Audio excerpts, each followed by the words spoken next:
think of my haircut? It's very good. Yes, I mean, there's no way that John Travolta's face is going to fit under yours, but now with the hair, with longer hair, it made more sense. Amy did it. Amy did your hair. She cuts my hair. Cut it. Got you. Not just like added more. Amy's the one who creates my hair. She went to a sheep. Yeah, licked. And stuck on. Yeah. Oh, great. Well, I thought she had magical hair growing powers, so I'm a little bit disappointed. I'm not going to lie, but she does in her pits.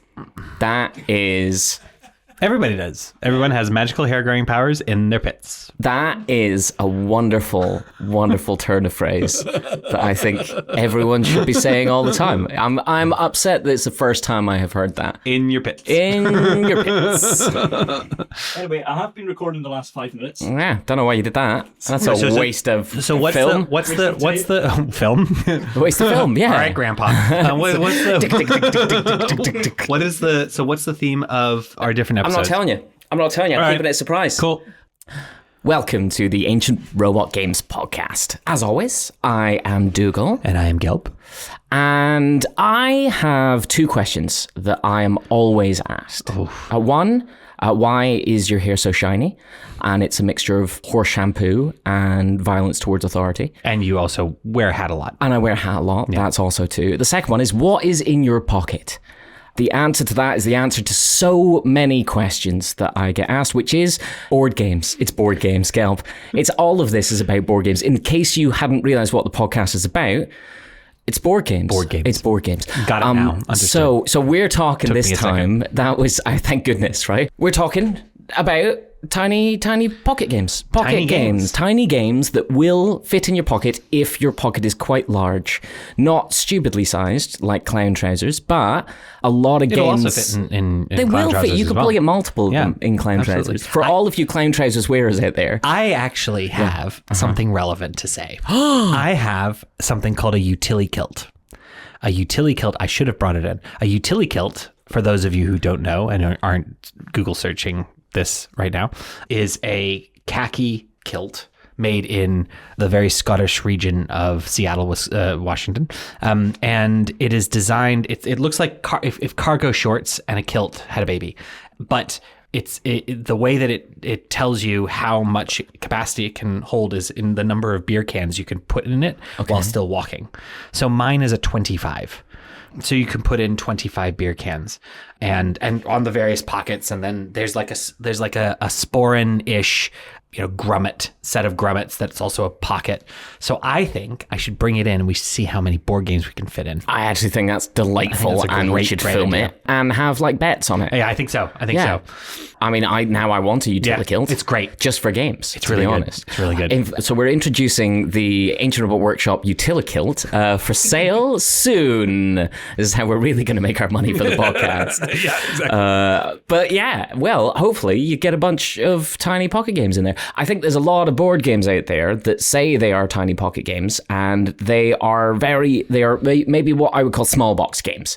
So we're talking about small box games and what ones that we like, why you would want a small box game over a big box game, and the best ones that are there to take on the go. So what convinced you, or what came into the decision to bring each of these in today? Are there specific reasons why? Because some of the games, for those of you who can't see, some of the games are quite small. Some of them are a little bit bigger, a little bit more worn. So what makes a good pocket game? That sounded like a huge judgment against my worn, very well used games. No, because so clearly there is intention here. Yes. Well, for me, kind of like the rest of board gaming, there's so much scope within the whole industry. And I think when you come to small box, it's kind of the same sort of thing as anything else, of restriction breeds creativity. So having that smaller space or smaller footprint usually has cleaned up the experience to be as tight as possible for what it is doing. So I think there's a lot of interesting things with a lot of small box games, whereas they are in small boxes, but the actual play space that you're playing on, it tends to be a lot larger. So it's like it will take up possibly half or a full table, which I think is great. but not what some people come in for small box games for. So I have brought in a couple of games that can be played on basically the size of the box itself. There's a couple of companies I think do a really good job with this. One of them is Alicat. Alicat makes wonderful little tin dexterity games. They've done a very popular game called Tinderblocks, another one called Barbecubes, and most recently another one called Tic Tac Trek, but Bookshelf is the new one that they have done. And they come in tiny little tins and they are delightful. A lot of them work on this kind of dexterity stacking side of things, a little bit like Jenga, based upon cards that you pull out. Bookshelf being the most recent one, which we have here, which is amazing because it is a lot of tiny books and a little cat that is hanging off them, and you play this cooperatively. So all of their other games that they have are competitive games to be able to beat the other person by having their Jenga fall down. This is a really good idea, I think, to work with something that feels a bit cozier with the kind of bookshelf ideas and having a cat lying on it and things, and using the tiny books as well as the cards to kind of stack up bookshelves to work cooperatively to build that bookshelf super high. So that's really nice because the actual like floor space that it is played on, table space that is played on, I realize we're not playing on the floor, it's the bookshelf thing, it's throwing me, is the size of the box essentially. You're playing on a tiny thing, and I think that's really good for someone who is traveling with a game to know that, oh well, we're playing this, and I mean you probably couldn't play it in the back of a car unless you're playing it in hard mode because of the shaking that's going on, but you can play it on a plane table, for example, in an airplane, which I think is great. Other games that kind of work within that, another one I brought is 6 Second Scribbles. I think that is truly wonderful. It is very silly and very fun because it's based upon drawing 10 things in 1 minute. Everyone has their own 10 things they are drawing. You're drawing those things, and then you're going to be guessing what other people's ones are. They're going to be guessing what your ones are, and you're getting points. So it's a purely positive feeling, basically. But everything's going to look like a weird saxophone, and that is kind of a joy because it is got that, like, anyone can play this. Again, you just need a tiny piece of paper to draw these things on, and I think that's a really fun way to get other people involved in what's happening. So I think those are kind of two easy to go to ones that everyone likes playing. Do you have any favorite pocket games, or at least smaller games that you would like to take around with you? So I think there's... So you're only allowed 24 cans in the utility kit, basically. One is used for board games. I mean, like, I will walk around with a 52 card deck, and like it's kind of some of the smallest ones that you could do. Munchkin, which I know is very dated now. You can put it into, you can pack it down a little bit. We've done that a few times. And like things like Courtesans is a tiny game aside from the roll up. So like we've done that.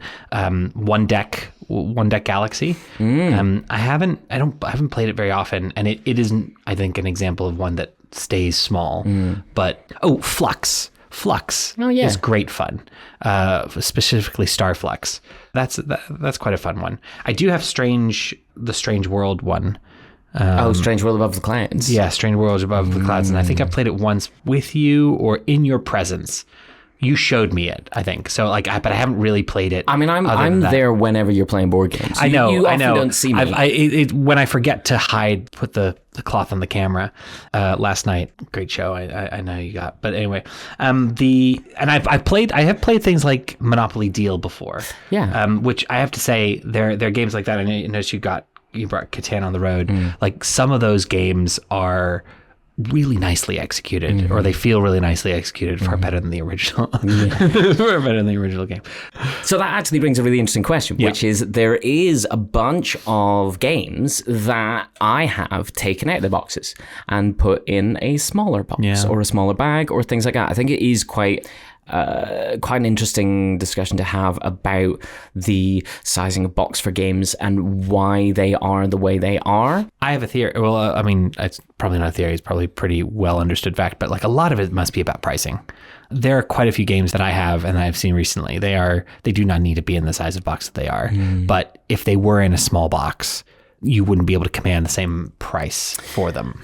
I think it's price. It's also like what it looks like on a shelf. It's how that looks to other people. There is a thing. I think Tim Ferriss does a really good job with Ferriss games. Things like Burgle Brothers and Fugitive. Oh, those are great. Those are very tightly. They're very tightly packed. So yeah. even though Fugitive is a tiny little thing, I mean, about the size of maybe a little bit bigger than the bookshelf tin, it's £30, but it's £30 because there's a lot in there, and I think that's where a lot of people maybe fall down, is that they do think, well, if a game it needs to be a certain size to be a certain price. And I don't agree with that 100%. I've had some fantastic amounts of gameplays out of games that are a lot smaller but a lot more expensive.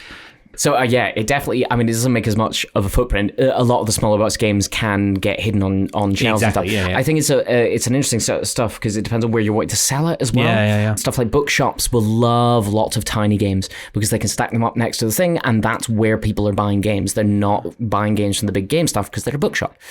Gift shops, they love lots of smaller games too because the big games take up more space.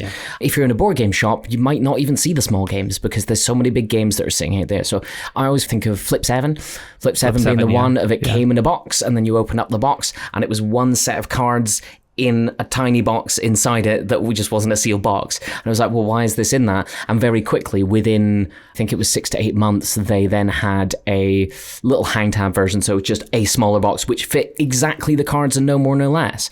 And I think that's a really, really interesting way of doing it, but it's also about shipping. If you're going to be shipping, because shipping is by weight, if you're going to be shipping the same amount of quantities anyway, but it's taken up half a shipping container, well, why wouldn't you just, have a bigger thing and have a bigger splash and be able to show off more of the cover art and be able to talk about the game on the back? And I think there's a lot of interesting things that I don't know about because it's manufacturing side of stuff about like what makes the best idea for the best size of game that is there. But I'd love to talk to some people about it a little bit. Particularly, I think Allplay is a company that I would love to talk to about sizing of games, because they have 3 specific sizes of games that they make, and then a couple of other ones that they're adding in, and some people that they license and stuff. But they make a very small box, then they make a small square box, and then they make a bigger rectangular box. And all of their games, well, I would say maybe 80 to 90% of the games that they sell are within those parameters. So it means that when it comes to packing and shipping and things like that, they must be super clean down the line with what they know with it. But it also has that interesting restriction. So recently they picked up High Society, which I know we talked about on the podcast before. Fantastic auction, Ryan Knizia game, which used to be very beautiful French themed sort of Mucha-based art on it. I think in the UK you could get it through Osprey and various other places, but really, really nicely produced. And Allplay have taken it, and it is still really nicely produced. It is Americanized, might be the wrong word, but it is Gilded Age, in right? English now. Kind of Gilded Age, but it is now in the classic Allplay square box. And I find that really interesting that it was a lot smaller and a lot more compact, but because of the Allplay kind of sizing of what they've done with it, they've actually managed to put in a few other bits and pieces into that to have a kind of premium pieces within the product, which I think is really, really nice. So I have a question about, and actually it happens to be in, I think, an Allplay version of it, but Le Chocolat. Le Chocolat. This one, I believe you showed me the Japanese version that you had gotten beforehand. A year or so ago. And that was bigger than this. It was in a bigger box. And so I'm curious, I'm more curious about, like, I know that you brought back quite a few Japanese games, and it's much more popular for games to be smaller there because of the lack of space that people usually have, and that they want to get playing really quickly. And we've talked about that before. Do you think that like small Japanese games, for example, feel different in a way that games made here, don't? And do you think that's an indicator from the fact that they have a bit of a different small tradition? Yeah, I mean, definitely when it comes to the Japanese side of game design, it is focused down to that like Essential. do one thing Yeah. or do one or two things that integrate with each other really, really interestingly. There's a weird feeling I find when I play Japanese games of, oh, there's that little tick of uniqueness that is not like overly produced, which I think some of the Americanized side of games, with some games at least, can feel a little bit like it's been clinical, it's been run through the ringer, you know, hundreds of times until it's got all of the edges cleaned. Whereas I think some of the Japanese design is purposefully has a couple of these jagged, unique edges to them, because it makes a really interesting experience. And I think Le Chocolat, which originally was one of my favorite titles of games ever, Chocolate Favorers, which is great, is now Le Chocolat. And I think that's awesome. It is actually the same size pieces, the same pieces in it. I think maybe the pieces are very slightly smaller, but the original box was thinner, but Looked like a chocolate wider, box. essentially, and looked like a fancy chocolate box. This one looks like a kind of tiny version of a chocolate bar, is what I would say, and it has these lovely pieces with a 2-player game. For those of you who don't know, if I've even talked about it before, there are lots of little tiny chocolate pieces. You put them together to make a chocolate bar, and then what you'll be doing on your turn is essentially splitting that chocolate bar, so just breaking it. If there's 3 pieces or less, you can take those pieces and you will score differently depending on what card has come out. So there'll be a card there saying the person who has the most almonds at the end will get 5 points, or the person who has the most pistachios on it will get minus 10 points. So you're breaking it without full knowledge, because some of these will be upside down, so you don't know what's on the other side, but you can see some of them face up. So it has this wonderful, like, there's a classic board game thing called I Split, You Choose, which is you split something into 2 things and then your opponent chooses. This is a I split, I choose. So you have to split with the idea of where they might split next and what you might be left with. Genuinely delightful. Plays in like 5 minutes, maybe 10 minutes, and it's just great. It plays really well. But that one sits in one of those like really small all-play boxes, and I think that fits in that like category of, oh, you can take this away, you can pull it out anywhere and play it with anyone. And I think that's a big thing about pocket games, is being able to teach someone else. Because if you are traveling on your own, or even if you're traveling with a group and other people are busy and you're like, oh, should we just play a quick game?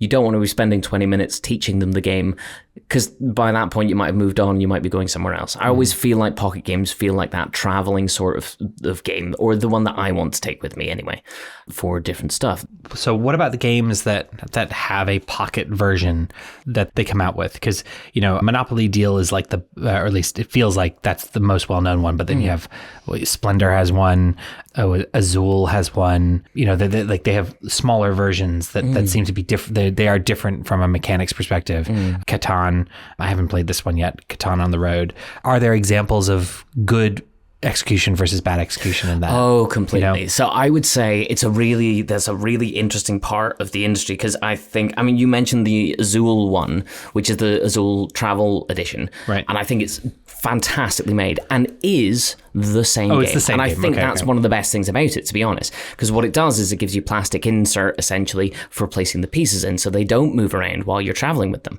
which is really good. It also all fits in a bag that says Azul. Yeah. I think that's really great, because you can take that bag around with you, and also it says Azul on it. The amount of times I've taken multiple games in bags, not knowing which one it is and have to search through them, is horrific. So actually really, really useful to do that. Game manufacturers, please, if you're putting your game in a bag, put the name of the game on the bag. That's great. Flip Circus is a fantastic 2-player game.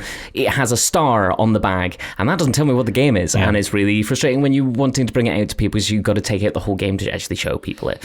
When it comes to like the other ones, I think it's the best ones are ones that take what the game is and makes it something that works in a small form. So it's not, well, we want another Monopoly, but we don't really know what to do with it. It's like, well, we know the feeling that Monopoly gets, and what we're going to do is narrow down on that feeling and do it with just cards. So all you're going to be doing on your turn is playing down a couple of cards, but what that is you're getting those sets of buildings, and you're trying to take money off other people because it's your birthday and all those sorts of things. They really focus down on what that is, and it plays in like 15 minutes. So it's really nicely and plays very well.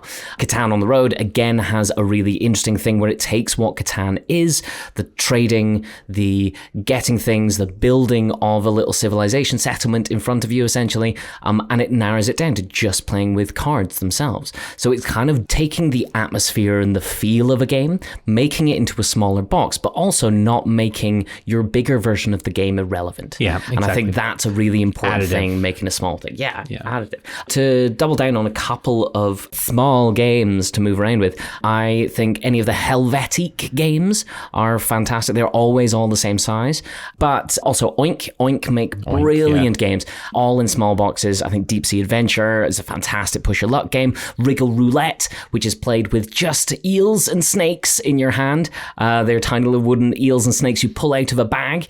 The game fits in the bag. The bag not only says Wriggle Roulette on it, but also has the rules for the number of players and what you're going to be using them for. And I think that is great. And the amount of victory points you need to win the game. It's a super clever, almost like push your luck side of things, and I love it. I think it's great. So any of the Oink games, Frozen Passage being the most recent ones, are, I think, really good to just travel around with and move with. A lot of them play 2 players, which I think is really useful as well, because most people who are traveling or want pocket games have one person that they're playing with. But when it comes to bigger games, they also do really good with things like Fake Artist from New York, which is a game that plays up to 9 people as a kind of big social deduction game of drawing something onto a piece of paper, which I think is really, really good and very clever. 2 of my recent favorites are ones that aren't those things, but the OP Games has made Desperate Oasis, which is a 2-player tactical card game, which plays so well and really cleverly with playing down wonderful little animal cards which basically attract animals of the same type into a lane battler game, and it is absolutely superb. Even being in a small box, I think the box could have been smaller. It's actually, I think it's much, much less cards than you think in there, but I think it's well worth it for what it is. I think if it was a smaller box, it might get hidden away. I mean, card games, always a classic. With, you were saying deck of cards, I will always take a deck of cards, play Regicide. Regicide I still think is great. Really waiting for the reprint of that. Regicide's a fantastic, fantastic co-op game, played with essentially just a deck of cards. And Farmhand being one of my true joys as someone who is done with trick takers.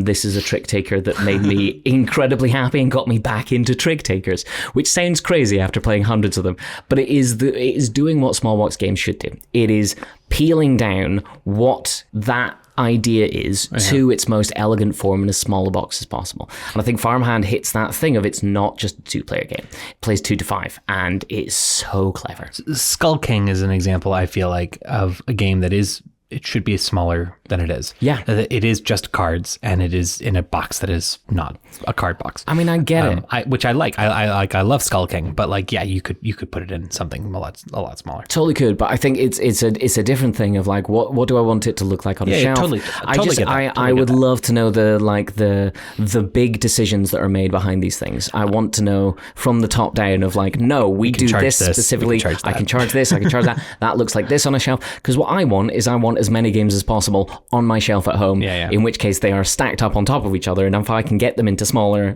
spaces, I will do. So this brings us to our regular weekly segment, or bi-weekly segment, whenever this podcast goes outly segment of Gamepocalypse. Bum, bum, bum. What games have you been playing, Gelb? The ones that I've been playing have been the ones that I've been playing with you recently. Oh, yeah, we played some games. That was great. I'm terrible at remembering their names. That's okay. But you remember them. I will bring that up. One of them that we played was Thieves of Eldris. Oh yes, I thought that was great fun. I felt like I was really enjoying it, and it felt like quite my speed. So therefore, I assumed that it probably wasn't your speed. No, I had a great time with it. I think it very much was my speed, but on the like. It's a mechanical puzzle to work out where someone else is getting in the way of your working it out. And I think that's delightful and very clever, with the idea that it is so easy to pick up. Yeah, exactly. I felt like if you're wanting something that will not intimidate someone, but looks beautiful, like looks like it could be a little bit more complicated, but it is just cards. That was good fun. Or it's mostly cards. I think there's a couple some, of extra fancy pieces, like that. tokens, and the neoprene board. I mean, we were playing the big fancy Kickstarter edition of it, which comes in a like magnetic book and things like that. That It's was so beautiful. It's up to Connor McGooey from Inside Up. Thank you for putting us on to Thieves of Eldris. Truly a gorgeous game. I mean, clearly a brilliant game because I won. So I'm burning that game. No, really, it really was great and really good fun to play with like the things with that production of stuff as well. Yeah. That is unnecessarily fantastic. Way over the top. Over the top. Connor, you did something crazy. The inside of the box, as I say, it's like a book, and the cover has magnetic. like a cutout to it. But the thing that's behind the cutout is magnetic. You can take it off, flip it round, and then stick it back on with the magnets, and you have basically a different cover of the front of the book. Yeah. This I've never seen it in a board game before, and it's truly awesome. But yeah, we had a lot of fun with that. You won, so that's all I'm saying about that game. No, I never win. Really clever little game where you're all cut purses, but you are hiding essentially as one of the characters, and you have two other targets. You're going to be moving some stuff around the board, sort of sliding them almost block puzzle wise around the grid that you're doing, and then trying to attack people, your targets, with your cut purse and take their money. Where they are on the grids, it depends on how much money you're going to get, but also you can only get one of your targets if your cut purse is next to them. The problem being, someone else can attack your cut purse if they can figure out who it is. So that's why things on the edge are actually worth more money, because you're kind of giving away a little bit as to which person you might be. Never heard the term cut purse before this game. I was like an assassin, but for stealing money. Things, which I guess would be called a thief. But yeah, the game is called Thieves of Eldris, so they had it there. These people with their names. This is smart. These are smart people. It's a classic. I've never heard the term. You've never heard the term. Old Victorian stuff, I think, is probably where it first came. Yeah. I'm making that up. I don't know when it's come from, but I read about it for years, since I was a young lad, a young trainee cutpurse, an assassin for money. I've been playing, weirdly enough, one of the games we were talking about earlier, Desperate Oasis. I've been playing that loads, and it is so clever. You have Oasis cards in the center that are worth points, maybe negative points, maybe positive points, most of the time positive points. And you're placing down these animals which attract their same types into the same line. The real meat of it is you can only ever have 3 animals in a line that are worth different amounts of points. If you do, most of the time those 3 animals are going to get you an extra bonus. Like 3 camels is worth 1 extra strength. But you can play 2 cards face up on your side, or you can play 1 card face down on your side, so it doesn't get attracted or moved around, but it is filling up that space for that column. It's a bit of a risk, and it'll get flipped face up at the end. Or you can play 1 card face up on your opponent's side. And that means that you can attract animals into your opponent's side and fill up some of their columns with cards that maybe aren't as useful for them. Or do things like, well, you play the elephant and that's worth 5 points, but if a mouse is in the same column, then that elephant is worth 0 points. You can drag elephants around by playing extra elephants, playing down scorpions and murdering things on each side. It's just genuinely cool, tactically incredibly clever. So it's quite quick. I think you're looking at kind of an Air, Land and Sea or Fox in the Forest length. So you're kind of looking maybe half an hour. Okay. Maybe 45 minutes, yeah. Because one of the best aspects of smaller games, even if they're presented small or not, is like interesting replayability with like multiple brain tingling. And I know that's something that seems to be something that you look for a lot. It sounds like the unique aspect of that is being able to put cards into your opponents. Yes, but it's also because you know the amounts of different animals that there is possibilities of. So you're trying to calculate that, but you've only got 4 cards. If you play 2 on your side, well, you pick 2 more up off the stack. If you're playing 1 on their side, you're only playing 1. You're only picking 1 more up off the stack. The round is over when the stack is empty and you've got no more cards to play. So actually having that back and forth of the perfect timing for certain things. I played a round of it where every single column is filled up with everything. And I played a round round of it where only 2 of the columns got filled up. And it's just dependent on what people are doing. It's genuinely really, really, really clever. And talking about small games that expand into big stuff, Innovation is one that definitely does that. It was a tiny little board game with what I could describe as either genius or true insanity within building a civilization-based thing based upon completely different things and going through ages in literally a tiny box and having such a big game in it. Cool. Was kind of crazy. But yeah, the thing I want to kind of double down on is don't let a small box make you think it is not going to be a good experience. Yeah. It's something throwaway. Or simple. Or simple, you know? A lot of these games that I love for their pocket size isn't because I can travel with them. It's because of what they are doing mechanically. And it's because of how interesting it is to play with someone else with that mindset there. Yes, some of them might be really quick, but that speed is part of the game, and the speed doesn't detract from the decision-making process that you are doing as part of these things and the fun you're going to be having with it. Because with things even like Bookshelf 6-Second Scribbles, Cockroach Poker that we've talked about a lot, like these games are fun because of the people you are playing with as much as it is about the game itself. And I think that's the best thing about gaming in general. The game is there to facilitate that. And small box games have everything for that, like from the super crunchy, puzzly mindset of making it work, all the way to the let's have silly fun and make noises at each other. Those sorts of games too. So yeah. Cool. Big fan. Are there any small box games that you are looking forward to in the future? Shakespeare, yes. Shakespeare from Allies or Enemies. Very exciting that it seems to be picking up in terms of people talking about it, which is great. That's really the only one. That's the only small box one on your radar. Small on my radar, but like I haven't been reading the trades. Dougal. Should be reading the trades. I haven't been reading the trades. You've been too busy stuffing more cans into your utilikilt. Exactly. What about you? Are there specific ones that you're waiting for that are coming imminently, or ones that you've heard about? I'm waiting for the reprint of Flip 7 with a Vengeance. That's going to be great, which is the like... Are you waiting with a vengeance, or are you waiting for the game, the version with a vengeance? I'm waiting for the game with the version with a vengeance with patience.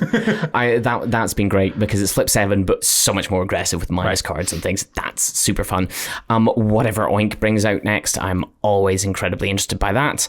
And War of the Toads is another really beautiful game that is going to be coming out. I don't actually know when it's coming out. I think it's still a while away, but it has beautiful samurai frogs, and I played it, the 2-player version. It's a lot about knowing what your opponent has and trying to guess at the right time as what they're going to do. Played it at the UK Games Expo. Had a great time with it. So that's one of them. There's too many more. So we'll talk about them another time. If you got any problems, you got any queries, if we didn't talk about your favorite game and you want us to, if you are having a date and you need help as to what to play and on where that date and where to play, I am totally up for that. Gelb is up for that. But if you already have someone else planned to go on the date with, please let us know your questions, queries, anything else you want to say at ancientrobotpod@gmail.com.